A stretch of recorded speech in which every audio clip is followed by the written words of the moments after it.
Hello my dear student. तो जैसा कि आज आप लोगों का पेपर था, आज आपके पेपर में मैक्सिमम क्वेश्चन आपके कॉपी में कराए हुए थे या फिर आपके डीपीपी से रिलेटेड थे। ठीक है, तो यहाँ पर कुछ क्वेश्चन आपके अब बाहर के थे, टफ क्वेश्चन थे। ठीक है, उसको हम मॉडरेट भी बोल सकते हैं। जैसे हमारा 49 क्वेश्चन था। ठीक है, 49 नंबर का कोई क्वेश्चन आपका थोड़ा टिपिकल था। देन आफ्टर आप बोल सकते हो कि 58 तो मैंने वैसे कॉपी में कराया हुआ था, लेकिन फिर भी आप लोगों का एक बार डिस्कस कर लूंगा। 58 क्वेश्चन जो कि आपका टिपिकल था। देन आफ्टर आप बोल सकते हो यहाँ पर हमारा 64 क्वेश्चन बेटा आपका आउट ऑफ सिलेबस था। इसके बारे में हम बाद में डिस्कस करेंगे बच्चों। फिर भी आप लोगों को डील करने की एक बार कोशिश करनी चाहिए नॉन पोलर और पोलर कंपाउंड के बीच। ठीक है, देन आफ्टर हम डिस्कस करेंगे 65 क्वेश्चन जो कि आपका लॉजिकल था। ठीक है, हम बात करेंगे यहाँ पर 74 क्वेश्चन जो कि आपका लॉजिकल था, डीपीपी के थ्रू आपका हो चुका था। ठीक है, और यहाँ पर हम बात करेंगे एक और क्वेश्चन, यहाँ पर क्वेश्चन नंबर 78 जो कि आपका लॉजिकल था, और क्वेश्चन नंबर 79 भी आपका लॉजिकल था। ठीक है, और क्वेश्चन नंबर आपका 85 जो कि मैंने आपको करवाया हुआ था। 85 मैंने आपको कॉपी में है बच्चों आप लोगों के 85 क्वेश्चन नंबर 88 भी आपका ऐसा था। ठीक है, तो क्वेश्चन नंबर 88 हम इन 7 क्वेश्चंस को डिस्कस करेंगे अभी हम। तो ये सब क्वेश्चन आपके इंपॉर्टेंट थे और काफी मतलब मॉडरेट लेवल वो बोल सकते हैं हम इसको।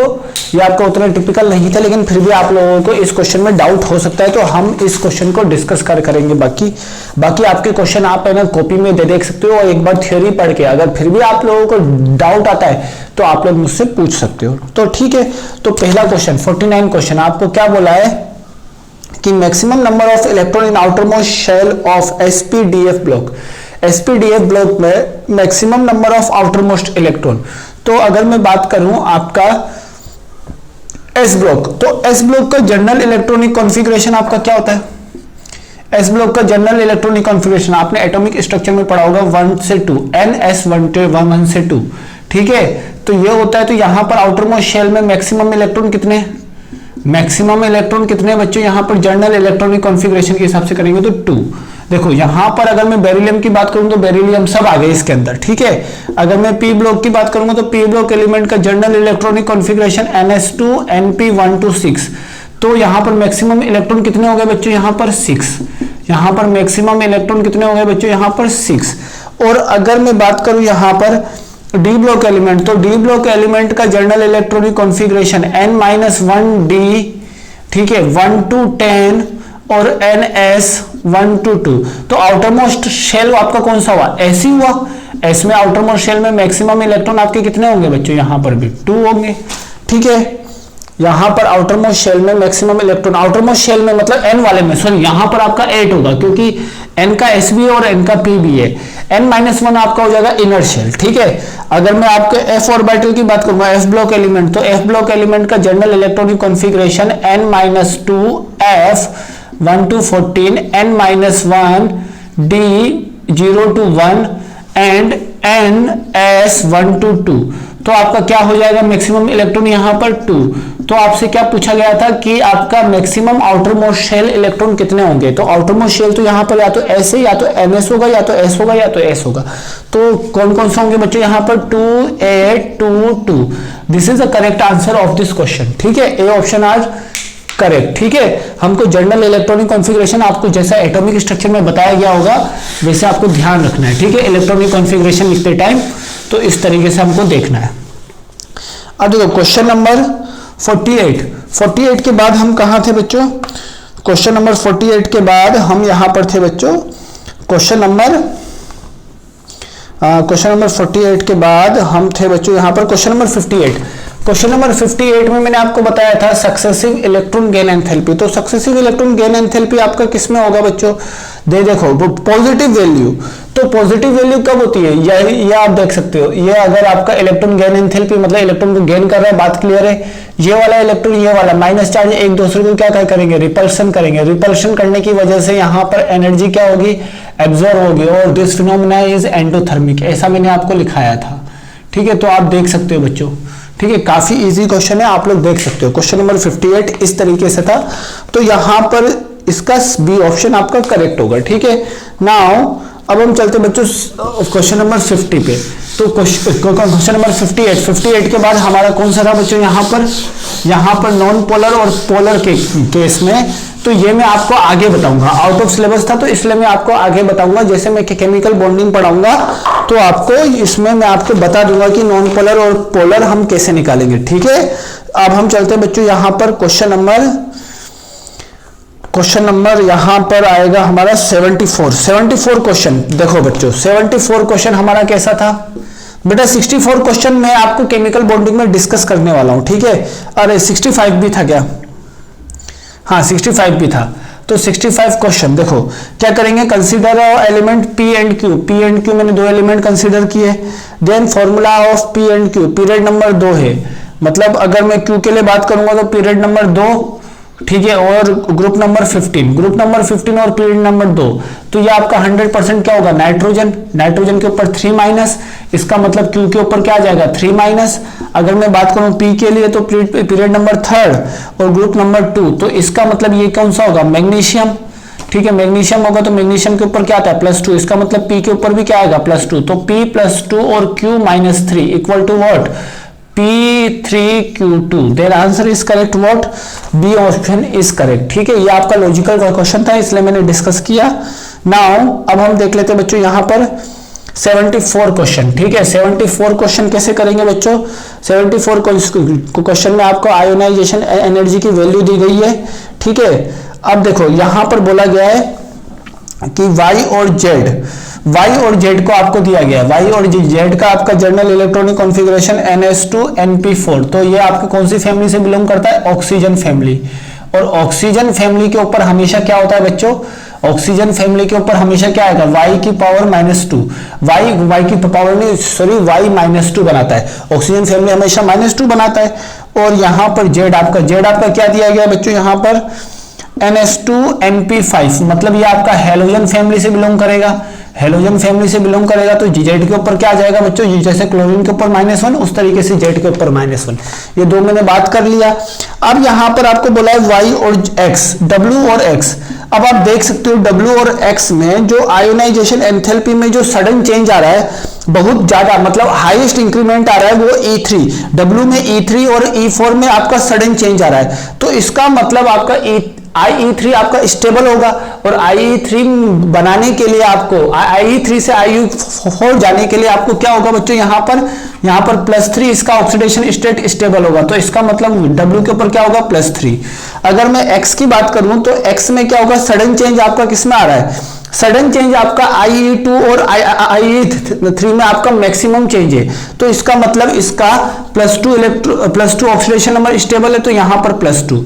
तो अब मेरा वो पूछा गया है कि कौन सा एलिमेंट आपका पॉसिबल है, तो अभी मैं यहाँ पर सारे पॉसिबल एलिमेंट बना देता हूँ, सारे के सारे मैं यहाँ पर अभी पॉसिबल एलिमेंट बना रहा हूँ ताकि आपको समझ में आ जाए। देखो अगर मैं W का Y के साथ बनाऊंगा तो W3 Y -2 इक्वल टू क्या हो जाएगा, W2 Y3, ये पहला बन सकता है। दूसरा आपका क्या बनेगा, W का मैंने Z के साथ बना दिया, W +3 Z -1, तो आपका क्या बनाएगा WZ3। अब यहां पर देख सकते हो आप, थर्ड मैंने X का किसके साथ बनाया, X +2 का मैंने Y -2 के साथ बनाया, तो यहां पर XY बन जाएगा। और मैंने X का किसके साथ बनाया, यहां पर फोर्थ क्वेश्चन X +2 का मैंने बनाया Z -1 के साथ, तो यहां पर XY2। तो आपका कौन कौन से पॉसिबल है, देखो A यहां पर दिया है W2 Y3 करेक्ट है, B यहां पर X2 Y3 नहीं है पॉसिबल, C आपका WZ2 नहीं है पॉसिबल, ठीक है। XZ2 X का Z के साथ, तो X का Z के साथ, तो यहां पर XZ2 ये भी आपका पॉसिबल है। तो कौन कौन से पॉसिबल नहीं है, B and C is not possible, ठीक है। आई होप सो कि आपको समझ में आ गया होगा, काफी इजी क्वेश्चन था, एक दो बार करोगे तो आपको समझ में आ जाएगा। देन हमारा नेक्स्ट क्वेश्चन है यहाँ पर क्वेश्चन नंबर 78, ठीक है, क्वेश्चन नंबर 78। तो क्वेश्चन नंबर 78 अब हम समझते हैं ध्यान से, तो क्वेश्चन नंबर 78 देख लेते हैं बच्चों। यहाँ पर क्वेश्चन नंबर 78 जो आपके टिपिकल लेवल के थे, जो आपके थोड़ा सा लॉजिकल था, उसी को मैं डिस्कस करूंगा, तो आप उस पर जी ज्यादा फोकस करो। क्वेश्चन नंबर 78, ठीक है। क्वेश्चन नंबर 78 क्या होगा, N2O5 और NO2। अब देखो N2O5 और NO2, अब आपसे पूछा है कि यहाँ पर electronegativity of an atom is greater than electronegativity of an atom present in this molecule, ठीक है। दोनों मॉलिक्यूल में n यहाँ पर n के ऊपर चार्ज कितना आएगा, n के ऊपर ऑक्सीडेशन नंबर कितना आएगा बच्चों, +5, और यहाँ पर कितना आएगा n के ऊपर +4। अब देखो जैसे जैसे माइनस चार्ज बढ़ेगा वैसे वैसे इलेक्ट्रोनेगेटिविटी कम होगी, जैसे जैसे माइनस चार्ज बढ़ेगा इलेक्ट्रोनेगेटिविटी क्या होगी बच्चों, कम हो जाएगी। जैसे जैसे माइनस चार्ज बढ़ेगा इलेक्ट्रोनेगेटिविटी कम होगी, जैसे जैसे पॉजिटिव चार्ज बढ़ेगा इलेक्ट्रोनेगेटिविटी बढ़ेगी। तो यहाँ पर इलेक्ट्रोनेगेटिविटी इसकी ज्यादा है, तो फर्स्ट आपका करेक्ट है। इनकरेक्ट आपको बताना है, देखो CH4 और आपका CO2। CH4 का अगर मैं देखना चाहूंगा तो CH4 की यहाँ पर +4, यहाँ पर +4 नहीं सॉरी, यहाँ पर आपका -4 और यहाँ पर आपका +4, ठीक है। आप लोग निकाल सकते हो, ऑक्सीडेशन नंबर निकालना मैंने आपको बताया था। इसको x मानो, h के ऊपर +1 है तो +4 = 0, तो x इक्वल टू कितना आ जाएगा बच्चों, यहाँ पर -4, यहाँ पर x है और यहाँ पर 2 × -2 = 0, तो यहाँ पर x इक्वल टू +4 दे। देखो वही मैं ऑक्सीडेशन नंबर लगा रहा हूँ। अब आप देख सकते हो कि पॉजिटिव की वजह से बढ़ता है, नेगेटिव की वजह से घटता है, तो इस बार ऑर्डर इस तरीके से होगा। तो आप लोग देख सकते हो कि इसमें आपका इनकरेक्ट है, तो बी ऑप्शन आपका इनकरेक्ट होगा, ठीक है। Cu+2 में आपका पॉजिटिव चार्ज बढ़ रहा है, तो इसका मतलब इसकी इलेक्ट्रोनेगेटिविटी बढ़ेगी, सी ऑप्शन करेक्ट है। नाउ डी ऑप्शन में आपको बॉन्ड पोलैरिटी बोली है, तो इलेक्ट्रोनेगेटिविटी डिफरेंस बढ़ेगा तो बॉन्ड पोलैरिटी आपकी बढ़ेगी, ठीक है। तो इलेक्ट्रोनेगेटिविटी डिफरेंस बढ़ेगा तो बॉन्ड पोलैरिटी, इसका 2.1, इसका 4.0, इसका 4.0, इसका 3, तो इलेक्ट्रोनेगेटिविटी डिफरेंस आपका कहाँ ज्यादा है, इसका 3.5, तो इलेक्ट्रोनेगेटिविटी डिफरेंस आपका यहाँ ज्यादा है, तो बॉन्ड पोलैरिटी आपकी इसकी ज्यादा होगी, ठीक है। तो इस तरीके से हमने इस क्वेश्चन को डिस्कस किया। Question number 79, very good question, बहुत ही अच्छा क्वेश्चन है क्वेश्चन नंबर 79। तो आप लोग देख सकते हो क्वेश्चन 79। तो क्वेश्चन नंबर 79 में देखो क्या बोला है आपको, द सम ऑफ IE1 और IE2 का सम दिया हुआ है, ठीक है, और एक दिया हुआ है IE3 और IE4 का सम दिया हुआ है। इस तरीके से आपको दो सम दिए गए, ठीक है, बात क्लियर है। तो आपको बोला है कि P के लिए बच्चों यहाँ पर IE1 इसको मैं x मान लेता हूँ, इसको मैं y मान लेता हूँ। x की वैल्यू दी गई है बच्चों 2.45 और y की वैल्यू आपको कितनी दे दी गई है 8.82, और Q के लिए आपकी x की वैल्यू 2.85 और यहाँ पर y की वैल्यू 6.11। अब आप देख सकते हो कि दोनों में जो वैल्यू में जो डिफरेंस है वो किस में मैक्सिमम है, वो ऊपर वाले में मैक्सिमम है। तो मतलब ऊपर वाले में सेकंड आयोनाइजेशन के बाद इसमें कन्वर्ट होने में ज्यादा एनर्जी की रिक्वायरमेंट है, तो इसका मतलब जो आपका P का है, P का +2 आपका ज्यादा स्टेबल होगा, मतलब किसके, Q के +2 से। P का +2 आपका ज्यादा स्टेबल होगा Q के +2 से, तो पहला ऑप्शन करेक्ट है, ठीक है। Second option P+4 is less stable then, हम इसके बारे में डिस्कस कर ही नहीं सकते, 2 minute. P+4 is less stable then Q+4, ठीक है। अब देखो यहां पर ये फिर से आपका यहां पर आपका स्टेबल हो गया, तो आगे ये आपका अनस्टेबल होगा, लेकिन यहां पर क्या होगा कि Q का +4 आपका ज्यादा स्टेबल होगा P के +4 से, ये बात ध्यान रखना। Q का +4 आपका ज्यादा स्टेबल होगा P के +4 से, को यहां पर हाँ Q का +4 आपका ज्यादा स्टेबल होगा। क्यों?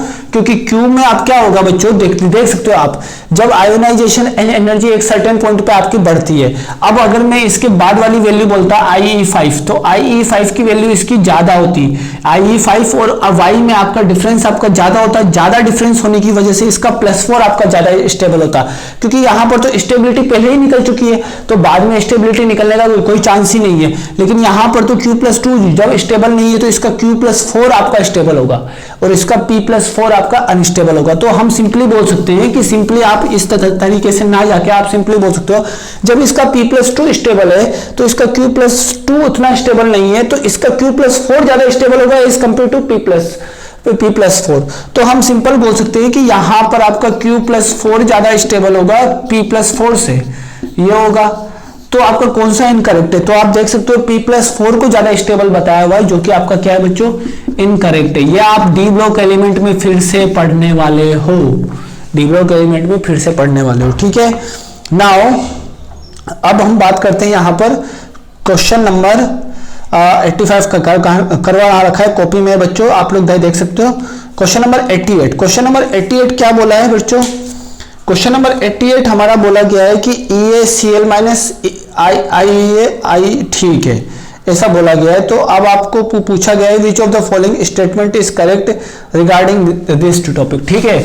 आपका कौन सा स्टेटमेंट आपका करेक्ट है? स्टेटमेंट आपको करेक्ट बोला गया है। सबसे पहले आप लोग केमिस्ट्री को फील करोगे तो आप लोगों को समझ में आ जाएगा कि क्या कौन सा करेक्ट होगा। देखो Cl Cl माइनस, ठीक है, Cl माइनस ClIe, ठीक है। अब यहां पर बोला गया है ये आपका फर्स्ट है, ये आपका सेकंड है, ये आपका थर्ड में बात करें तो Cl2 Cl प्लस, ये आपका हो जाएगा IE थर्ड। अब आपको बोला गया यहां पर Cl+2 Cl2 प्लस, ठीक है, ये हो जाएगा आपका IE। अब आपसे पूछा कि कौन सा स्टेटमेंट आपका करेक्ट है, तो हम बोल सकते हैं कि फर्स्ट वाला phenomena just opposite of this phenomena. तो हम बोल सकते हैं यहां पर इसका जस्ट अपोजिट है, तो दोनों का जो मैग्नीट्यूड होगा, EA1 का जो मैग्नीट्यूड होगा वो आपका किसके इक्वल होगा? आयोनाइजेशन एनर्जी ऑफ सेकंड के मैग्नीट्यूड के, ठीक है। यह आपका आंसर होगा। यहां पर दोनों में कोई रिलेशनशिप नहीं है, रिलेशनशिप केवल इन दोनों में, तो इसलिए हमने इन दोनों का डिस्कस किया है, ठीक है।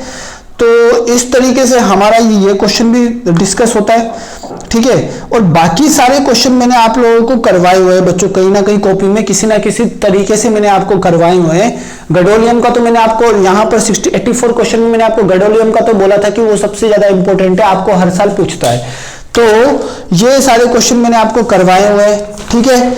और आई होप कि आप लोगों का पेपर अच्छा गया होगा, ठीक है। तो अगर फिर भी आपके करवाए हुए क्वेश्चन में भी कोई डाउट आता है तो आप लोग मुझसे पूछ सकते हो, ठीक है। तो इस तरीके से जो मोस्ट टिपिकल क्वेश्चन थे उसको मैंने डिस्कस कर लिया है। आई होप सो कि आपको पूरा क्वेश्चन समझ में आ गया होगा और आप लोगों का पेपर अच्छा गया होगा। So thanks for watching this.